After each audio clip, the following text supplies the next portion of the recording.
just like that, we're back. Views from Section 400, day 9 of Bowlmas. Matt and Brian bringing you along for the action with our recurring guest, our friend Andrew Bandstra, to jump into all the NFL, or some NFL, as Packers play tomorrow, and some college football. We just had the first round go down. We'll get all the action here in just a minute. Let's get a quick word from SeatGeek. The weather may be getting cold late in the year, but the sports action is heating up. With the final stretch of the football season upon us and basketball season now here, the only place to go for the best tickets for each game is SeatGeek. SeatGeek is the official sponsor of the Views from Section 400 podcast, and whether you're looking to sit courtside of the Sixers game, find a last-minute deal up in Section 400 for the Iron Bowl, or looking to just cheer on your alma mater in a preseason basketball tournament, SeatGeek's one-of-a-kind system helps you find the best deal for the best seats in the house. Use code VIEWSFROM400 at checkout for $20 off your first purchase. Again, that's code VIEWSFROM400 at checkout for $20 off your first purchase. SeatGeek, your best night ever is waiting. All right, Andrew, thank you so much for coming on again. Like Matt said, last time you were on here was before the NFL season, and your Packers have been pretty good, but we'll get to them. We'll also get to your Iowa Hawkeyes, who were not so good. And I guess the Wisconsin Badgers, too, weren't very good. But the Big Ten was good. Everyone besides Indiana. We saw some dominance in the first round of the college football playoff. Were you surprised by that dominance at all? Specifically, Ohio State just completely obliterating Tennessee, our SEC. That is the one that did really surprise me, that Ohio State-Tennessee one. In fact, I was like standing on my pulpit telling people like Tennessee's plus 7.5. You're ridiculous if you don't hammer that. And the other ones, I expected all of them, not necessarily to be blowouts. I think it's just kind of it is what we've built, right? Like this is what we set ourselves up for in this college football playoff structure. And like in the past, even when it's just been 4 teams, like we always end up disappointed with a ton of blowouts. And like now we expand the field and they expect it to be more competitive. It doesn't make a ton of sense. So like, was I disappointed? Yes. Was I surprised? Yes. But then when I thought about it, I was like, well, it's actually not that surprising.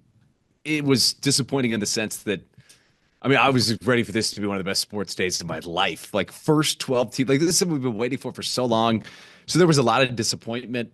Looking back on the weekend, I can't say I'm super surprised, but what I can say is that hopefully at least some of the games next round look like they're going to be a lot of fun. Ohio State, Oregon, for instance, looks like it's going to be a ton of fun.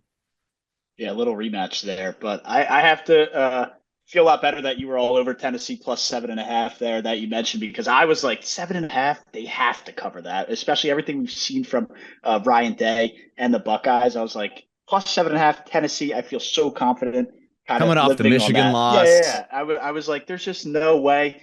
And I guess Vegas always knows, but on your other point there at the end with all the blowouts, I was like, oh, yeah, I know we extended it, but it feels like maybe we can be more competitive. And you kind of hit the nail on the head as expanding it even further led us down to that much more disappointment. But it's what we've all been asking for, right? What we've been begging for the last how many years, decades. Be careful what you wish for. I don't know, but like you said, the next round should be a little bit better.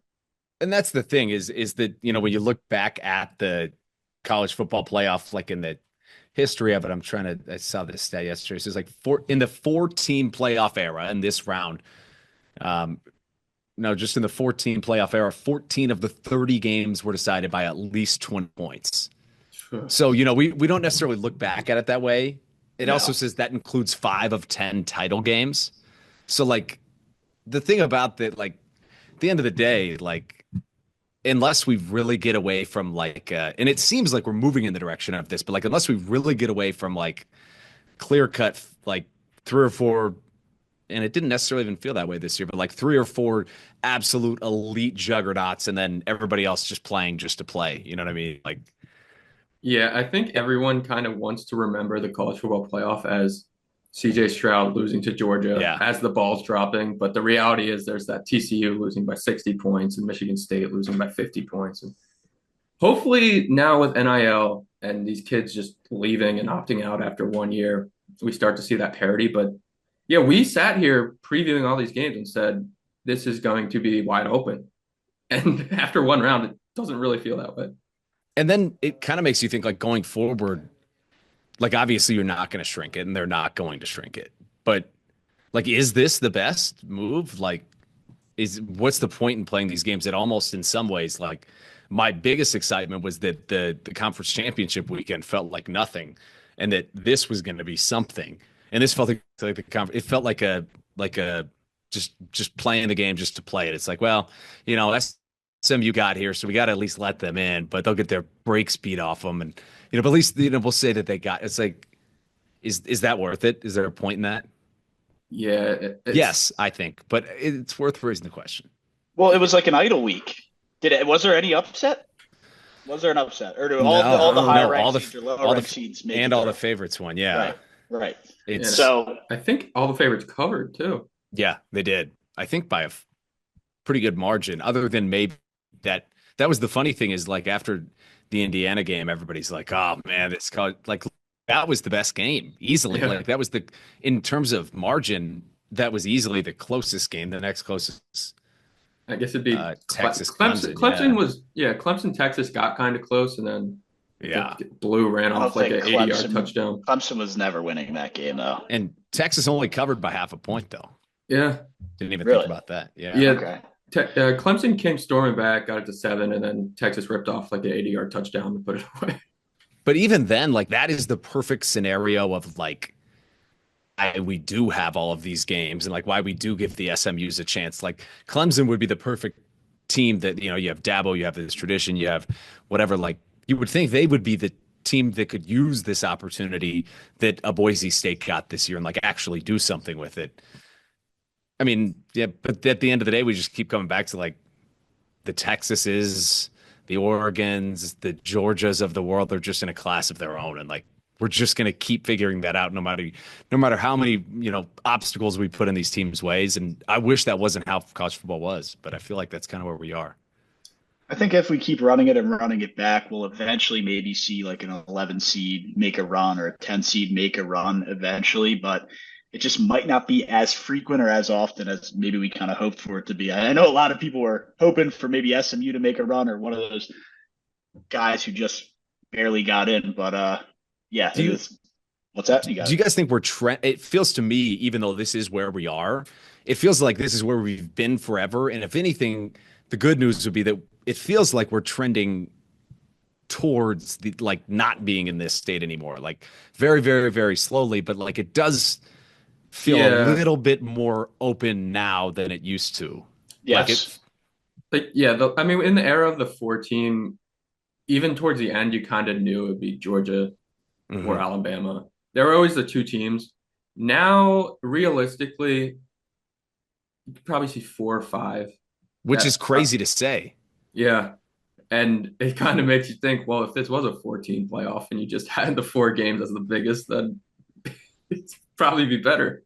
Yeah. Well, this upcoming weekend is going to kind of tell the tale, at least for this year, right? If all the favorites are guys still even have go. Arizona State and Boise State sitting in there. Right, but I mean, if they lose, like it's back to okay. It was just the top heavy teams were going to be there at the end the whole time, and we just wasted everybody's time for 2 weeks. I mean, because if you look at it after this week, right? Like, let's just assume what we can assume. Penn State advances, Texas advances, Georgia advances. It just comes down to Ohio State and Oregon, and like those would have been the 5 teams fighting for the 4 spots, anyways. Right. So is it worth it, or was it the right thing to like make them duke it out and prove who is the top 4? I'm not sure. More money, I think, is the only thing that came out of this whole thing. Yeah. So far, again. Yeah. Well, so we'll see what happens. But I know you brought up Indiana in there, and again, another team who people can say waste the spot, whatever you want to call it. But I was worried about them being a fraud. I was rooting for them. Can't say I'm a Notre Dame guy, but was that game Friday? I'm sure you were tuned into it, Andrew. Was it more about Notre Dame being a really good football team, or Indiana just kind of showing up and just kind of playing with house money and being there, and they never really had a shot? I think it's a little bit of both. I think that, and it's not a great answer, but I do think that it's a little bit of both. I think that Notre Dame is a good team, and I think that just like everybody, like the Northern Illinois thing clouded things up a little bit. How could that be? And I get after that, they won every game, on an average by more than 30 and all this stuff. But to me, it was a prove a game for both of them. I thought it would have been closer. The score to me doesn't really represent. It was really like a 27-3 game or whatever. Right. Whatever. Yeah, it was. onside kick at the end. Yeah, screwed everything up. But to me, it's just hard to say. I mean, it's Indiana. To me, just had a favorable schedule. They had a lot of things working in their favor, but it's easy to say that because, this is all any Big Ten fan would want, whether you're Wisconsin or whether you're Iowa or what, that's just how this works. Like, you wait for the year where maybe a schedule is in your favor. And at the end of the day, most teams can't capitalize on it. Like Wisconsin, like what I would say about Kurt Cignetti and take away from this year is that for all the Matt Rules and the Luke Fickles and the second, third year head coaches in those two cases, second year, that are, struggling to turn things around, and everybody's like, give them time to build a recruiting class. It's like, well, that doesn't really exist anymore. First off, you can't really build a recruiting class over the course of 4 years. But on top of that, like, I'm not saying everybody can be Kurt Cignetti, because if they could, they would, but Kurt Cignetti just did it in 1 year. So like, what are you waiting for, to me? So that's what I take away from Kurt Cignetti. And I think that Indiana was more legit than that game led on. But I think that at the end of the day, sometimes the Big Ten's the Big Ten, and you can beat Rutgers. And I love the Big Ten. I'm a Big Ten guy. But sometimes the schedule just kind of works in your favor. And I think that's what happened to them. I also think they're a really good team, and I'm happy they got into the playoff. Yeah. And just real quick on Cignetti, I know he had you can call it a different style of coaching. He's doubling down, really. Do you agree that he should have done that? Did that jinx them? I mean, I know he had some big statements before that Notre Dame game, and the other team's going to see that in this day and age of media. Yeah, I think that to me it's different, but I wouldn't have done it, especially to your point. Like, anybody that thinks that, Marcus Freeman was sitting in his locker room and probably not, like, there's no way he didn't have them hear that. And if he didn't, like, to Shane Gillis's point, I don't know if you said, like, at least Marcus Freeman was in his locker room. I mean, it's almost like a Dan Campbell situation. It's like, it's ridiculous. It's outrageous. He does things to a fault, but he sticks to his bit and it works for him most of the time. The question becomes, like, the things they were saying to him were true. Like, he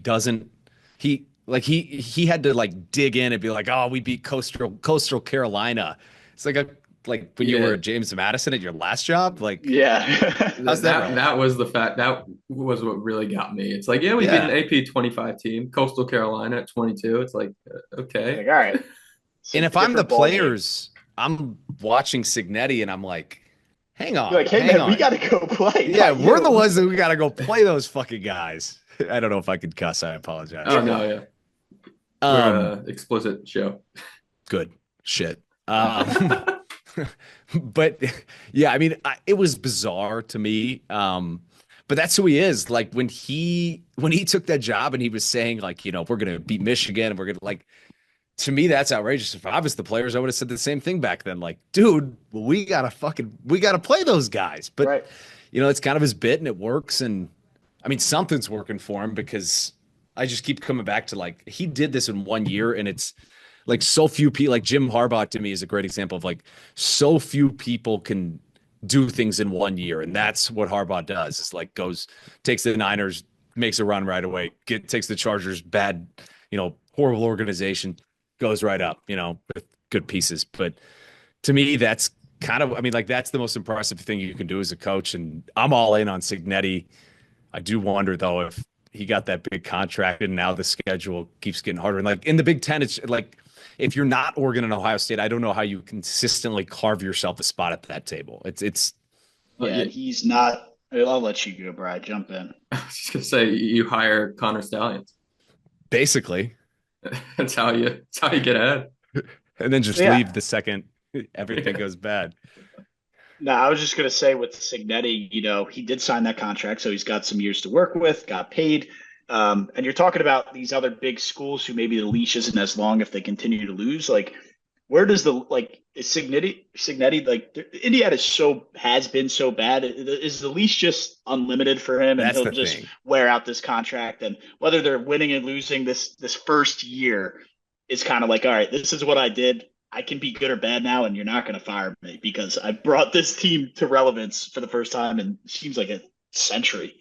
I mean, like it would be to me like that every team in college football loves just like take Nebraska, for instance, firing Bo Pelini. Like it would be like if Iowa fired Kirk Ferentz 10 years ago because he goes 8-4 every year. It's like, let's be realistic here. So, I mean, to me, I think I mean, he's there for as long as he wants to. I think Right. their biggest concern should be, does he jump ship and go somewhere else somehow? But to me, he's the real deal. I mean, he's legit and kind of a jerk, but it works for him. And I mean, I last year when Wisconsin played at Indiana, I went to that game. It was one of the most pathetic sporting experiences I've ever experienced in my life. We're on the sideline and they didn't have every football team has a band. They didn't have a band, but they had like stadium size speakers. Like I'm talking about like concert level speakers stacked on top of each other, sitting on the sideline, pumping in band music to the point where like I legitimately was concerned about my hearing. And there was like 2,000 people in the stands. It was pathetic. And by the way, Indiana beat Wisconsin that day, which was even more pathetic. But Yeah. I mean, to take it's just unfathomable. I mean, even at that game, you could hear Indiana fans cheering. Like that is crazy, crazy. The Big Ten's had their fair share of those over the years. I forget who it was, Iowa and someone at Wrigley Field, and it went like 3.5 quarters without a touchdown. Northwestern, yeah, Yeah. yep. They love having those games, and you could argue like, was Indiana just a what 2015 Iowa could have been when they almost beat Michigan State? It's like really not that good, but they have the record. They get pummeled maybe, but I don't know. The thing that I will say about Indiana is that like it's not like they had to go up against Oregon. It's not like they had to go up like that was a Notre Dame was the team they could have beat. Like that would not have been crazy at all. So that's the disappointing part about it. But Cignetti's not going anywhere. I mean, if you make a college football playoff, to me, you're safe. I mean, you say that, but then Coach O was fired 2 years after. Who knows? I mean, Yeah. Wisconsin, they're all 4 of their quarterbacks that were on their roster last year are all in the portal. Like college football it's insane. It's the wild, wild west of the future, essentially. So And Auburn fired Gus Malzahn however many years ago, and they still haven't recovered. So you have to be really careful, even if you have a decent head coach, not to get rid of them. But look at Paul Chryst, Luke Fickell. I mean, do you think that's a home run hire? And they missed a fucking bowl game. Yeah, no, That's unacceptable. Should never happen. But no, we've been teeter-tottering around this game. It's probably the game of the next round. Maybe Notre Dame, Georgia's up there, but Ohio State's actually favored by the time I was surprised about that. I think they're 1.5 point favorite. The line may change, but it's early. You covered Wisconsin almost take down this Oregon team, despite really not having any offense. Did you see anything in that game that maybe Ohio State can replicate to get an upset in this second round? I mean, that's the bizarre thing about college football and about Wisconsin this year. Is like Wisconsin was. I mean, they lost some games that are they lost 42-7 to Iowa, like within 2 weeks of losing 16-13 to Oregon. I mean, it's the worst Oregon's offense has looked. They did a good job of, not letting them get over the top. The deep ball was basically non-existent. They had to like dink and dunk, and it was just a bad day for Dylan Gabriel. So like everything had to go right, and it still didn't quite go right. But if he has a day like that against Ohio State, it's over. To me, and this isn't what it comes down to, but a big piece to it, I mean, Dan Lanning to me is the guy. Like I love Dan Lanning.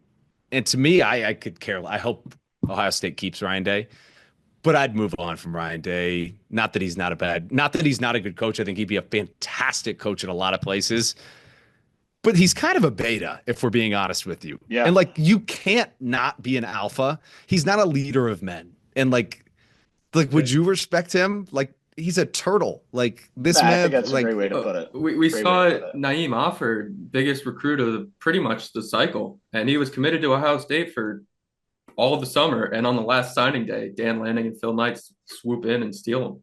And that's just Ryan Day. And Dan I would Lanning's do the same the guy thing. right now. He's the man. He's the man. But I think Oregon wins it. But now I just got on ESPN. It says now Ohio State's moved up to a 2.5 point favorite, which is That's so really weird. surprising.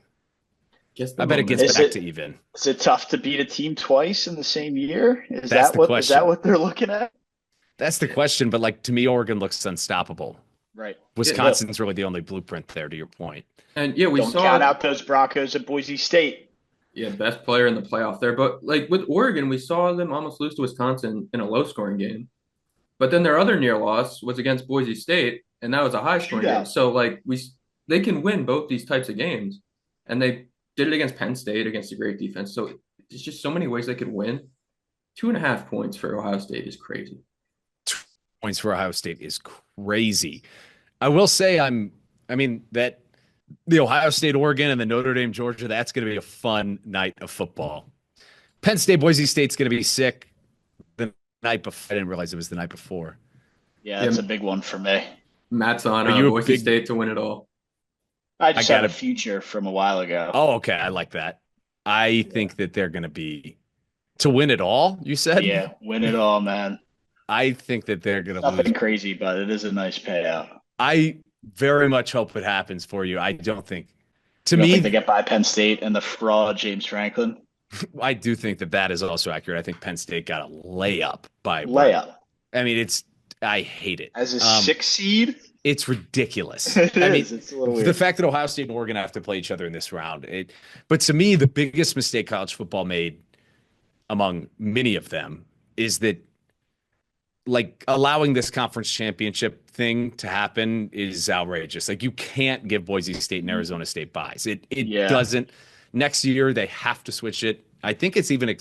I want to say they're expanding again soon to 14 or 16, right? There's 16, been I thought, talks was the about number. 16. I feel like there's always going to be talks till the end of time now. Yeah. About Yeah. how they want to expand this, but We'll be like March Madness at one point when we're all 60 years old. The whole Yeah. Yeah. and we talked about this a couple of weeks ago, Matt. Like I feel like these schools, I kind of compared it to the first four in March Madness, and I know the stakes are kind of different, but these schools that got the bye, like a Boise State, would love to host a college football playoff game, and I'm sure more That's than what they, I was thinking. like. So why not just give the top four seeds buys and just give them an automatic qualifier for winning their conference? I agree. And have them host the game. Yeah, It's the It's way not to a do bad it. idea. Yeah. maybe And right. I have the future, and look, I'll take the first round bye all day. I thought they were going to get it regardless. I thought UNLV didn't have a chance to beat them in that. Was that Mountain West? Yeah. But nonetheless, I agree with long term having an Arizona State or a Boise State, getting a free pass, and not the strongest of conferences either. A little bit doesn't make too much sense, but that maybe we see change. I mean, maybe this is like a new change every year until they seem to find what they think is the perfect kind of scenario of lining everybody up. I mean, the top 5 seeds in the bracket, right? You get Oregon and Georgia. That makes sense.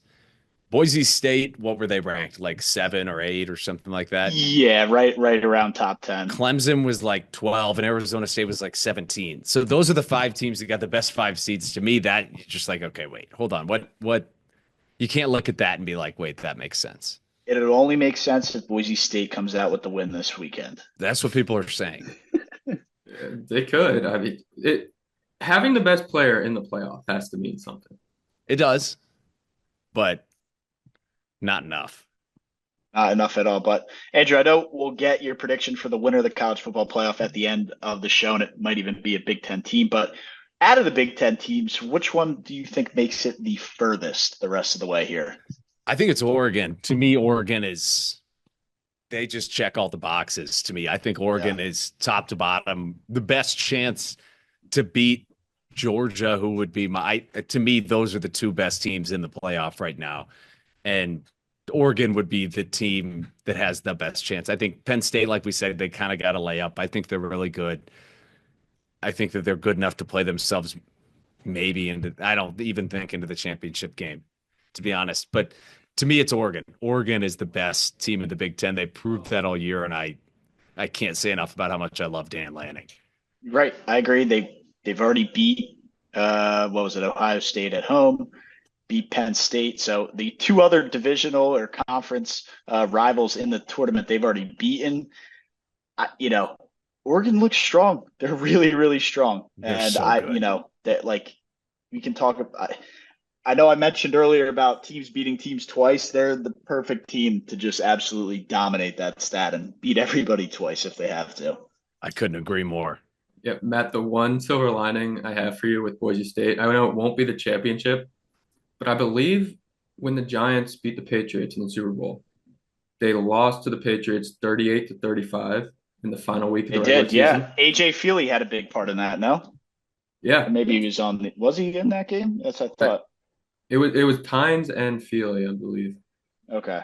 Yeah, no, Um, you're definitely right about that. So I will take that silver lining and stuff it in my back pocket. 38, 35, 37, 34 are very similar.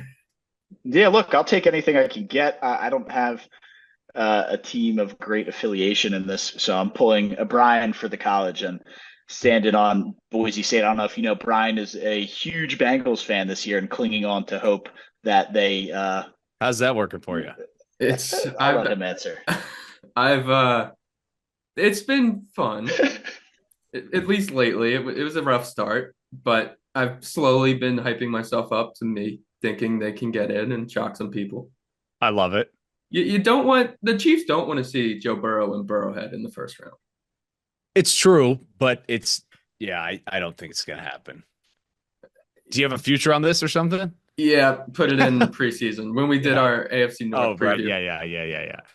Dude, Yeah, Brian fell into the Burrow hype, and I get it though. he's I stuck mean, with it. I mean, next year if Zach Taylor isn't pushing, like we can't start 0-2. Like we did just that to me is inexcusable. Like Yeah, they made it to a Super Bowl, yes, but especially the bad losses. Like they lost to the Patriots in week one. yeah, They it's knocked out, crazy. I think the biggest survivor pool, Circa Survivor, knocked out like 45% of the entries because the I Bengals believe it. lost. I believe it. Yeah. But while we're on the topic of the NFL, and we will quickly touch on the Music City Bowl, which the Auburn Tigers were in last year, by the way. Now the Iowa Hawkeyes are in it. But Hey, your Green Bay Packers are hot, and they've been hot all year. And now it's Toyotathon. it's And Jordan Toyotathon. Love cannot stop throwing touchdowns. So just what have you thought of this Packer season? I think it's been awesome because I think that we forget about the fact that um it midway through last season, it was no certain thing that Jordan Love was going to be the future of the Packers. In fact, the owner or the president, Mark Murphy, they don't have an owner, obviously. He even said after week 8, like, yeah, we don't know. Like he very well might not be the guy. Like we still need to see more. The first time he ever showed really his biggest spark, in fact, was the last time they played the Saints, which was week 3 of last season. They're down 17 to nothing with 11 minutes left in the fourth quarter.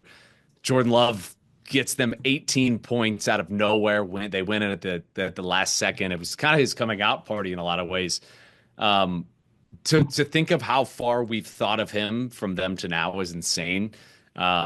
He goes into this one obviously with no pressure in the sense that like he's not losing his job because he's been, to your point, amazing. The way I don't know if it's hard to say whether I mean, it is the way they run their offense, but to me, they don't have a true number one.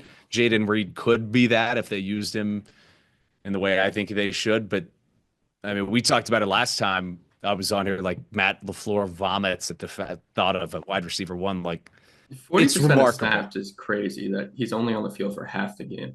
It's crazy. It's insane.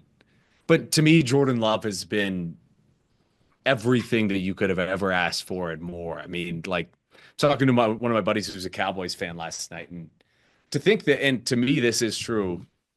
You could maybe argue the end of the 2022 season, Dak was better, but like Jordan Love right now, it very well could be better than Dak ever was. Yeah, Yeah, I would agree with I agree that. with that. I And think we're like, both Dak haters, though. that's Yeah. fair. And I am too. So it's tough to say. But Jordan Love to me is, I mean, it's like, it's hard to even put it into words as a Packers fan because it's just like, it almost feels like you just like things just fall your way. It's just like, how is it like, this is just lucky. Like, I know everybody hates us for this, but like the fact that Jordan Love is just there is amazing, and the fact that he's doing as well as he is amazing. I also think it says a lot about the organization and just the way they do things. But man, is he fun to watch, and man, am I happy that he's the Packers quarterback. I think that he will end up.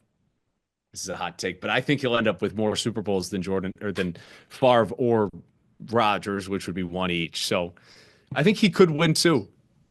And just for the sake of the hot take, I'm going to say he will win two. There we go. I love a hot take every year and there. Yeah. I mean, he could definitely win one. Two, yeah. I guess, would be hot. But, I mean, look, the way they're rolling right now, I feel like even though they don't get rid of LaFleur, it seems, again, with him and Aaron Rodgers, it seems to kind of expire. So who knows how long that relationship will go for. But, if everything's sunshine and rainbows and they keep signing him and they can have a 10-plus year career with Love and the Packers, I don't see why not. But on the extension, and is he the guy, is he not the guy? If not Jordan Love, then who? You see how hard it is for teams to find and establish star quarterbacks. Brian's Giants are a prime example. If not Love, then who? So he seems like he's got to be the guy going forward. Definitely. And they, paying him this offseason the way that I was surprised maybe as fast as they did. And I'm happy that they locked it down. To your point, like Trevor Lawrence is a great example of that. It's like you can't not pay him, but has he proved that he was going to be who you drafted or who you thought you were building this organization around? I don't think so. But you couldn't not pay him. Who do you go with instead? To your point, who are you going to sign? Yeah. And Jameis would be sick, but it'd be fun. Possibly better, just with turnovers. Yeah. Which is, I know that points. The sample size with Love is kind of smallish, and I love gimmicks. So obviously the Toyota-thon gimmick's fun. I worship the McDonald's mascot for a whole summer because of gimmicks. But I mean, Toyota-thon coincides with the end of the season and the stretch run. Yes, and Love has shown he gets better as the season goes on, and there's something to be said for that. And the other piece to that is, and as much as I do love the Toyota-thon gimmick, kind of to my point from earlier, this is only his second season as a starter, and he wasn't very good for the first half of his first season. So in all reality and I loved the Toyota-thon thing as much as anybody. But to be fair, to your point, he only started playing good football at the back half of last season. And this year he was hurt at the start of the season. I think he's been awesome. I think that when he's healthy and if he's on the field, no matter who is with them, he's going to find a way to win games.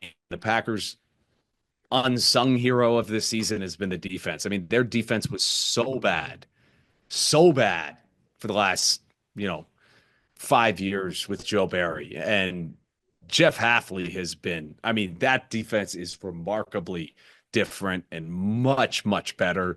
That, to me, is the reason why they could go ahead and win it all. Because, the defense is incredibly legit. And that's what you're going to need to beat the Lions or the Eagles. Both two just dynamic offenses.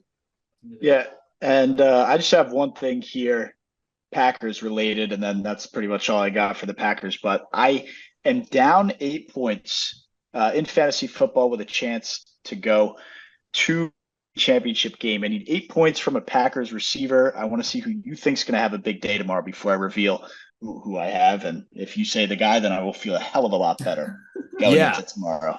I think the answer always has to be Romeo Doubs, as much as I don't want it to be.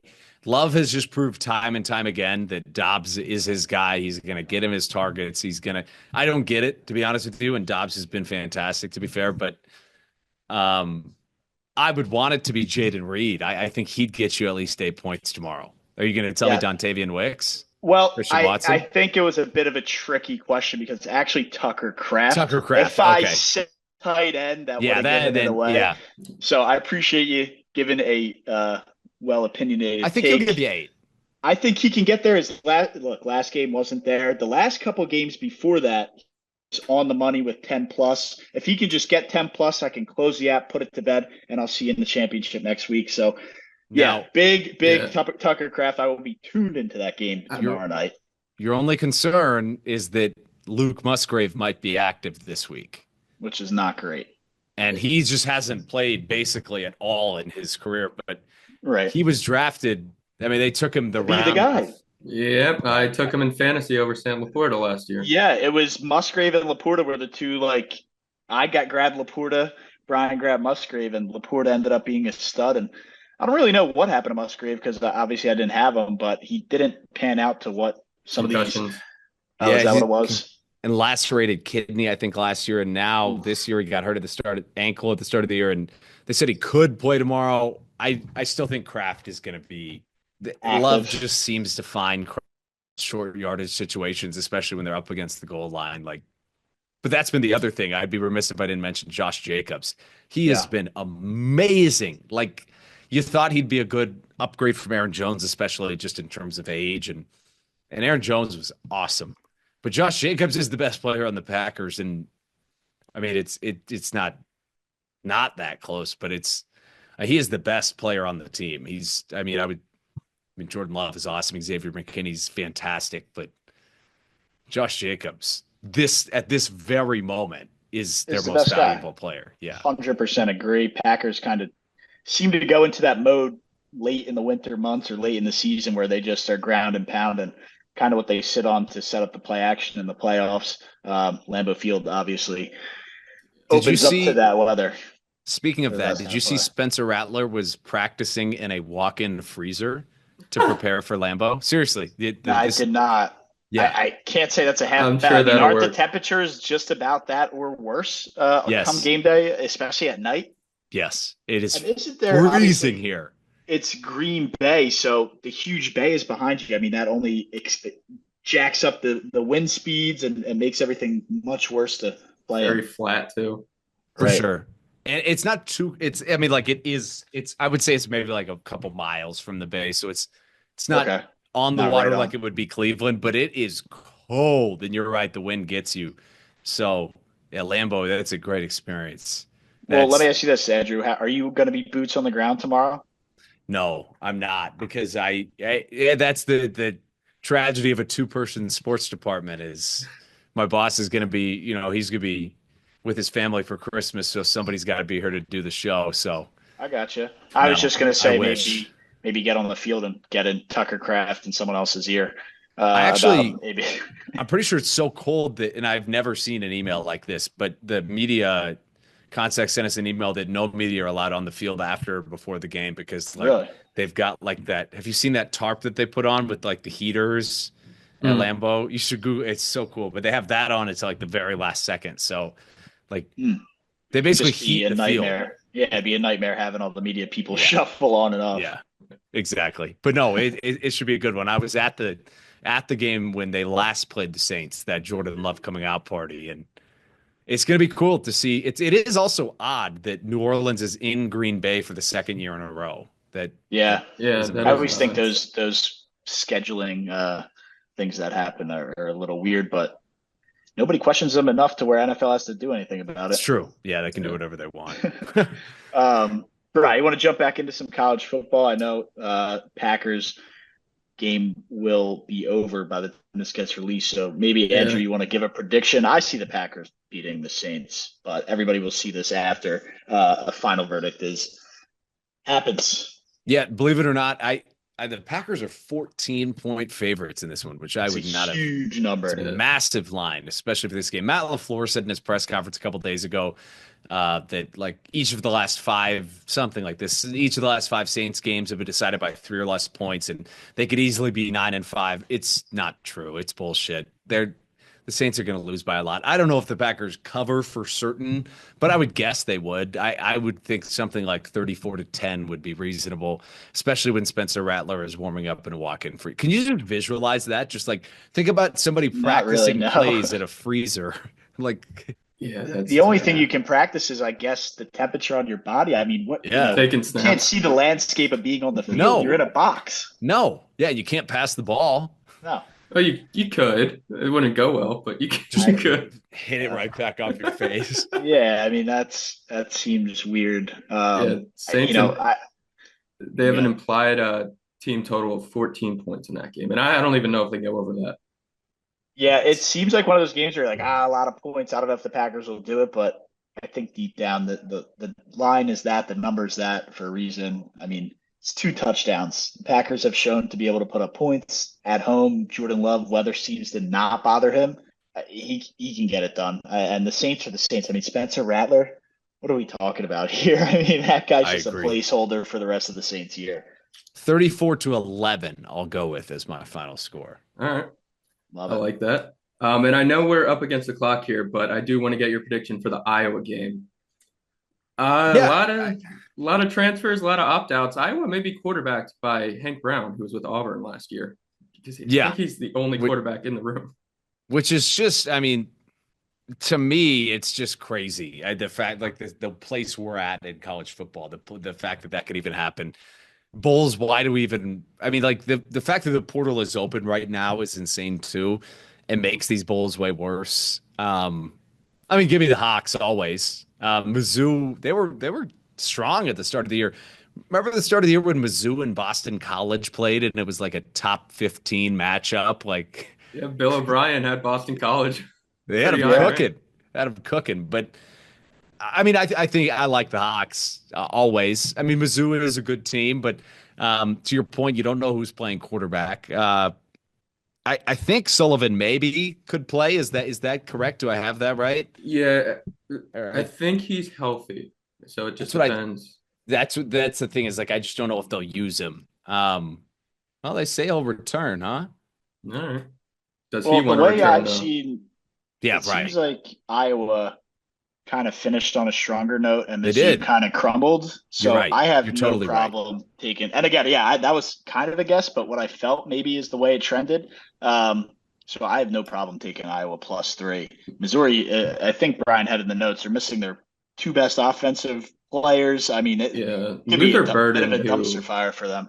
It was a joke that Luther Burden got SEC first team over Keontae Lambert-Smith, but that's another rant for another day. But yeah, he opted out, and the right tackle opted out, and their tight end is hurt. You know, Iowa, if you look back at their season, the crazy thing is, you finish 8-4 or whatever. They had no excuse losing to UCLA, had no excuse losing to Michigan State, right? So, I mean, those are 2 terrible teams. Those are bad. I watched Michigan State play one game, and I was like, how does this team ever win a game? It might have been before they beat – I didn't even know they beat Iowa, but holy smokes, dude. And I think those were back-to-back weeks. And definitely finished the season. No, they weren't back-to-back weeks. But either way, if they don't do that, they're 10-2. So that to me is like the Iowa thing. The other 2 losses are Ohio State and a 1-point loss to Iowa State, who's really pretty good. They were really good. Yeah. They were in the Big 12 title game. And got the brains beat off them. You're right. They were there. They were there. Not in a moment, a little bit too big for them, I think. Arizona State's the 4 seed. It's true. Not a bad loss. Should they be the 4 seed? Probably not, but they're the 4 seed. But they are. You're right. I mean, Boise State's going to win it all. Does Arizona State struggle or dominate a SMUS team? Like, what happens in that game? Are we going to see Arizona State? That would have been a crazy 7-8 game. That would have been a sick game. Right? Over under of like 75. And then throw who in where SMU is? I don't know. But who do you then replace them? To that point, like, maybe that's more of the thought process in the future is like, do we think about matchups too? And like the way that they set up for the next matchup, like that is important. And don't act like they can't act like that's not what we're doing anyways. This is theatrics. Like they're trying to make the best product. So give us the best matchups if it makes sense. And just on that game and SMU Penn State, I know the result is what it is, but like there was times where SMU was in that game. I mean, that should have been like 14-14, and ultimately I think Penn State probably still wins, but that should have been way closer. There was a lot of self-inflicting bad mistakes that SMU made where Penn State in a home environment, ice cold, whiteout could play into that, where they were able to run away with it. But SMU, if a couple things go their way, they don't kill themselves. Like that's a lot tighter of a game than, maybe the Penn State delusional fan base is thinking about right now. I would agree. I don't think you're off on that. I think that they didn't look great, but it wasn't what it looked like, at least. No. I mean, it could have theoretically gone another way. It could have. They're right there a couple times in the beginning, and it just got too much. Yeah, 2 of his interceptions were in the red zone, I think. Yeah. You can't do that. Yeah. Too much, too fast. Yep. So that's my only piece there. In terms of Iowa, Mizzou, we get that. Was that a Monday game? That's on I Monday, right? Yeah, Because New of New Year's Year's think Eve Eve so. Eve. Yeah, is I thought. Tuesday. Yeah. So 2:30 afternoon. Sure. I'll take a shot on Iowa. I get a couple points to go with it. +3. Are Give me they the +3? That's Hawkeyes. what I was about to ask. That's Yeah. that's what the line No, is I set believe it. here on the Yeah. computer. I'm not sure what it. Again, that thing can As move of all this over the afternoon. place. That thing can move all over the place for all we know. Yeah, we'll see a Give couple me the playoff Hawks. Hawks by a million, as we say. Yeah, Brian tried to tell me Nashville was Auburn North. They got shit pumped in their bowl game. Let's see if the Hawkeyes can call it Iowa North I wonder and if go from there. I Hank love it. Brown would be in attendance for his second Music City Bowl in a row. Maybe he'll make it. Yeah. I mean, that's hopefully a different result this time around. But Yeah, I mean, I know we're here 9:03, 3 minutes past. I don't know what else you guys want to chop it up about. I think we already did the college football playoff predictions, but Andrew, if you have a quick minute to give us your Super Bowl pick as we're late in the absolutely. season, is it going to be Packers? I'm not sure, but let's see what you got. Yeah, I would have said the Lions hands down a couple weeks ago. And all these injuries I mean, it's just not feasible Back to me. up. I mean, I don't think the Packers are crazy at all. Would it be my actual guess? No, I don't think it would be my actual guess. To me, this could be the Bills' year. I had this written down. I think this could be the Bills' year. Give me the Bills or the Ravens, one of the two. I think Josh Allen and Lamar Jackson are I mean, as great as Mahomes is like those two are just more electric and just more fun to watch. And I mean, not that Mahomes is fucking Patrick Mahomes, but I mean, to me, I think it's one of those two this year. I think that something different happens. Somebody in the AFC takes it, and one of those two teams to me would be my pick. I would go with the Bills if I had to, because right now Josh Allen, despite how he didn't look that great today, but he is playing at a different level. Yeah, I would lean Bills over Ravens on the AFC side. Before today, I'd feel really confident about the Eagles. Quarterback injury issue, concussion, the whole nine. It's a wait and see for me now with them. But I agree. The Bills seem really strong. They've been through the trials and tribulations of getting knocked out. It's time for them to rise up. Josh Allen and the engagement energy now too. New And NFL couple. while we talk NFL, I must mention this while I'm on with you guys. Last time of course we did the NFC North preview. I've got one of my best friends over here, Jalen, and he's a massive Vikings fan. I mean, sicko Vikings fan. And I took the under very vehemently on this podcast on their, I believe 6 was the over under for wins. Yeah. And they just thought that was ridiculous that they could get to 6. They did that where they won their 13th game today.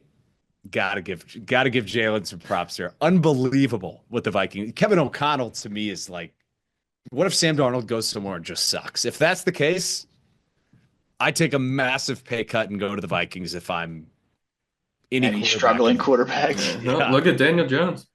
Yeah, Daniel Jones might be trying to do the same thing. But yeah, I think we all adamantly took the under on that. I think so too. I did say Sam Darnold threw a good ball. You did say that, and I do think you got shit for it, maybe even for me. But you did say that Sam Darnold throws a good ball. You did say that. Yeah, and we might all have that on the Vikings. And I think by doing that, we went with the Bears as our over team. We did. And I don't think that worked out. Or is it at least close? Because I don't know that they're. No, it's cooked. Yeah, it was 8.5, and they're at 4. Yeah. Okay. Which I'm really happy. I'm glad to take that L. Yeah, no, that's not a bad L. I mean, Chicago sports in general have seemed to be just a dumpster fire for it's amazing. Almost a decade, dude. I love it. I couldn't love it. Double doink was the last time the Bears made the playoffs. Which is so funny. Hilarious. I can't get enough of it. Yeah, it's good stuff. Maybe the Cubs will do something with Kyle Tucker. I'd be okay with that. I really don't think they will. Probably not, but maybe. I mean, they just got gutted. Craig Counsell is Craig Counsell. Is he still the manager? Because we saw what he did. You want to talk about betas? He's a beta Yeah, he manager. is a beta. I mean, egg after goose egg in Milwaukee of turning divisional trophies into nothing. Yeah, he's a beta. And Chicago goes, yeah, we'll grab him. He's a beta. Oh, Andrew, I guess I haven't talked to you since this. Were you at the game Pete Alonso hit the home run? I was not as a media member, but as a fan. And Are you a Brewers guy? No, I'm not. I honestly, I don't even really have it. Baseball's my favorite sport, but I don't necessarily have a favorite team, which is bizarre. But I was there, and yeah, it was electric. In fact, I was there with, I don't think you know Mario. He worked at the Blue Crabs with me, and he lives in Madison here now, and he's the only other sicko Mets fan that I know other than you. And I was sitting there right with him, and I mean, this mother, he almost like he was getting into it with this old guy behind us. Like, it was classic. It was crazy. Yeah, crazy. One of the craziest moments I've ever seen, and I hope they bring him back just based off that Yeah. one.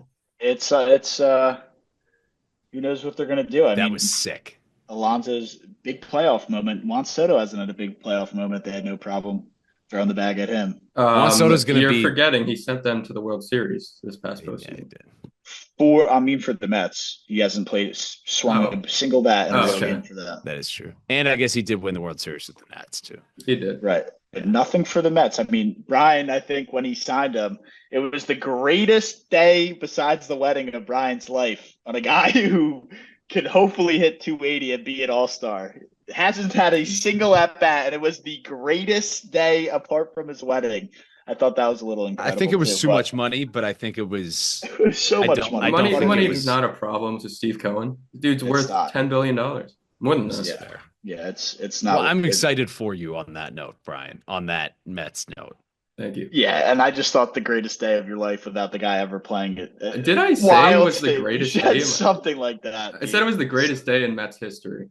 Either way, which I guess coincides with one of the best. Look, it was the top free agent on the market. You guys got him. We'll see what happens come spring training. But Andrew, I know we already exceeded your time limit. Appreciate you so much. You're always welcome. You know that. Yeah, I'll be looking out for Tucker Kraft tomorrow night. To get 8, 9, 10 points would be huge. And then I'll be obviously tuning in and rooting for the Hawkeyes for you next Monday, New Year's Eve for that game against Missouri. So thanks for hopping on, man. Anytime, guys. Anytime. I love spending time talking sports with you guys, and I appreciate you guys having me on as always. Of course. Yeah.